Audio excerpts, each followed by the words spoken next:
So I work with this marketing company. I've been following your material for a while, and you did talk about not being attached to the sale, building repo and trust first. But I'm getting stumped because one, I had a sloppy week, so I know things are going to slow down after Christmas. So I'm really pushing hard to follow up. And the two objections that I'm getting, number one is nobody's buying in December. That's what they are saying, that if I want to start something marketing or content, I'll do it next year. I like what you do. So I'm not able to, handle that well. And another thing is a lot of good deals where I'm speaking to really positive influencers, like they might be the marketing executive, sales executive, not the decision maker. He really wants to push the deal through. But at the end of the day, it's not matching up that with that one call sale concept. I've wasted a lot of time with influencers not getting anywhere, where I feel like I'm going to get the sale in the next call, but it ends up going into another meeting. So what are you selling? marketing, lead gen, softwares and technology. Okay. And what's the core problem you're solving? What does that solve for them?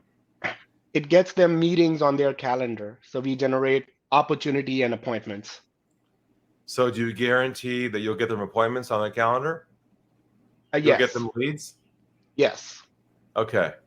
And do they not need any more leads right now? They need leads. Oh, so what's the problem then?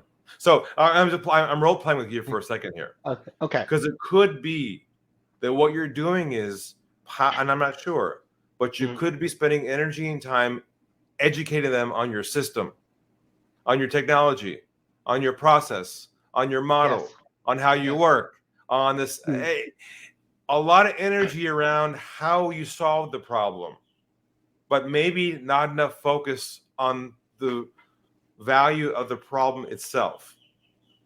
What I mean by that is it happens a lot of times because sometimes you have what I call the curse of mastery, meaning you know your stuff so well that you want to explain it to people so they understand how the whole system works, so they understand the value of it. But the irony of this is they really don't care about how the system works. What they care about is if you're the one they can trust to solve their problem. Okay. What that means is setting your system back a few steps and focusing only on the 3 steps I mentioned in the story, which is, we specialize in providing new qualified ideal leads scheduled on your calendar.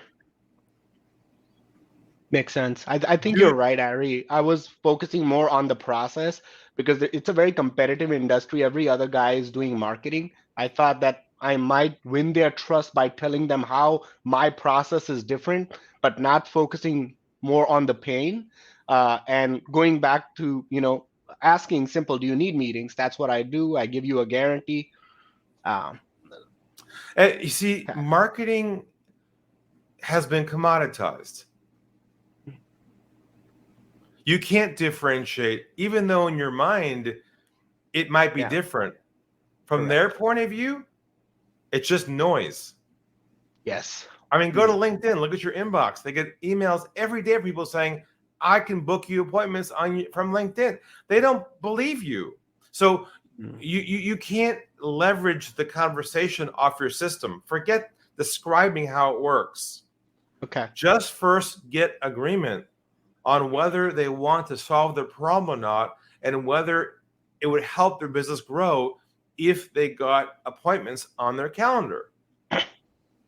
Okay. What would be a good question that I can ask, Ari, if you could maybe give me because sometimes, I don't end up, I don't want to end up sounding maybe too arrogant. Like, do you need more leads? Obviously, they need leads. And is this a high priority to get more clients? No, Obviously, it's a high priority. I agree. Yeah, you don't want to sound salesy for sure.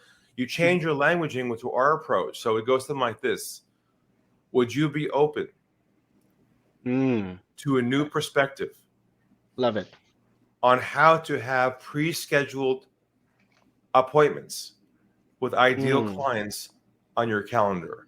Would you be open to that? See, it's not do they want it. See, here's the core of all this. they're judging you based on your languaging and your approach, not your solution. Okay. That's such a shift in people's thinking because we're so wedded to believing our job is to show our value because our solution is special. But psychologically, in their mind, they don't really care about how you solve their problem. All they care about is if you're the one to solve it or not, which means you have to let go of your informational approach and focus specifically on building that trust from the beginning. Hopefully that's helpful for you. Very helpful. Thank you so much. I'm going to bring it up. Excellent. Come back again.